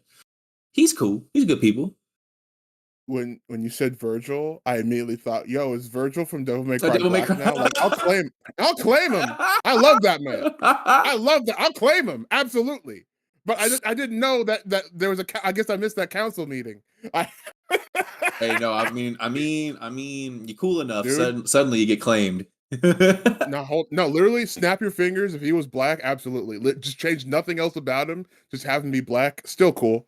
Um, that okay. Hang on. That's not phenotype. That's not the word. Like the archetype. There we go. That archetype of like just this guy who's super serious and like the main guy is like just super goofy and like just actively aggravating him. Oh It's like my yes. favorite thing. Oh yes. He literally he does a super genocide and like his brother is still cracking jokes and he's so annoyed by it. I love it. Um yes. Anyways, yeah, so cool Virgil. Reading. Yes, hold on. On the note of Virgil, actually no, not this is more Dante. I just finished reading Kill That Guy. Okay. Issues 1 and 2 by Babu B. I don't know his name. I'm sorry. It was on Kickstarter. It looks like Invader Zim, like just Jonan Vasquez's like general thing, but like thick outlines, Ooh. like kind of like simplified but stylized. Like I love it. It looks cool. He's also in the Bay Area too, so I'm like, hey, Bay Area boys, let's Hey, go. yeah. Um, Indeed. So I read one and two. They are, I think, my favorite. It issue one. If it stopped at issue one, and there was nothing else afterwards, I'd be pretty happy. It was kind of just a massive fight for the entire book. Issue two kind of keeps it going, and there's like clearly more of a mystery as to like why this guy needs to die. Um, it is about like a girl who is sent to do assassinations against like really big people. And it's not a matter of putting one in their head, like it has to be like a whole boss fight. Ooh, And it okay. is drawn so well. Um, I'm curious as to what the end game is because like she doesn't appear to have an opinion on the why of this as of right now. She's kind of just there to kind of do the job, which is interesting. The dialogue's pretty nice. Um, I've had a really nice time reading it. It's just like one of those like, yes, God, I want more of it. And he's working on issue three. Um, I just it's nice. If you can get one and two, and you wanted to see like robot people get beaten up, it's pretty fun. Hey, Pretty cool. all right. Yeah. That's up my alley for sure. I think so. Kill That Guy by Bob Abibobo. That's his name. So lastly, and I need to apologize because I've been lacking on my reading. I got the whole pile of books here. I haven't touched them. I'm getting swamped at work, but we're picking it back up. I understand. I the next read is hang on. I've read a page of this and I put it down immediately. Um Krampus and the Witch. Ooh, Um so I didn't realize this when I bought it. The print resolution is too low. oh, And are you familiar with the Ultimate Warrior comic? yes, yes. So it kind of the opening monologue is not as long as the first monologue from the Ultimate Warrior comic, but like the way it begins, I can feel the vibe it's going for, but like just the words they picked just not doing it for me. So I'm kind of left with like this extended sequence of like what I know they aren't doing, at least for the first page. Maybe things pick up. I do like kind of what how the interiors look in general, like just off of a pass through. Um, but so far I'm not excited. But to end on a nicer note, The Mirage by Remington Blake. Ooh, I It's do. really fun. Remington does I good don't know if you stuff. Yeah, Yeah, no, no. So full disclosure, I work with him. I'm gonna try to get a second cover with him later. But like I want to highlight him because he's doing some really cool short form stuff. The Mirage is really cool. It's kind of like this slice of life thing, and like the surreal elements are kind of just slipping in to this slice of life deal, and it's really fun. Um, I I think it's technically a self-insert story, which if it was played any differently, I feel like I would be opposed to, despite me liking his work. But like if he does all of it in a way that I can't help but like just find endearing. So The Mirage, Remington Blake, Kill That Guy. These are both big fat recommendations. Pending recommendation on Krampus and the Witch. But those are it's a good time to be reading right now. There's a lot of good stuff out. Like freaking uh Tokusatsu Batman is soon. oh, yes, And I yes, believe yes. yeah, Ultimate Legend Batman, Yeah, Supreme Legend Batman. mhm. That looks sick. Oh, I'm yeah. very excited Power about Ranger that. Batman? Yeah, bro, looks pretty cool. Yeah. Kyle Higgins, And that's his book, right? Radiant Black? yeah, Yeah, yeah, I yeah. believe so. Also I have finished Absolute Batman, like I finished the first arc. I've been told now that where I'm about to pick it up, there's a cliff that I'm heading towards, and I'm a bit scared, but Imma say and I kind of just a it. bit because like I really liked the first arc. I can recommend it unequivocally. It was so good. I think it might be not my ideal Batman, but like it's up there in terms of I want it next to the spot that like the Dark Knight Returns is. Like this is a cool what if. It's like one of my favorite what if scenarios for Batman. Mhm. Um so yeah, that's cool. I hope it stays good the whole time.